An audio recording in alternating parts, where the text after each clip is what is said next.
This looks good. This looks good for the first start on the, as they make it way past the 4 furlong pole now.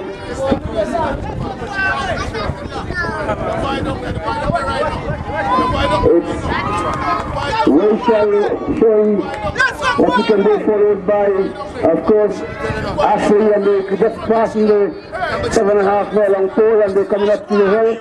And this is Kwame Joseph and Dwight Jacobs. They both. There is Kwame ahead of the back. We're coming round up to the hill, just about before they make the home stretch, but it's still Kwame Joseph on the way there as they're making the way on the front to the final stretch of the race. Here is Rachel coming down and followed by Ashley, and they're making it's going to be an easy win here for Rachel as it takes as a past the finish point, and Rachel takes it easily, followed by Ashley, then followed by No Error.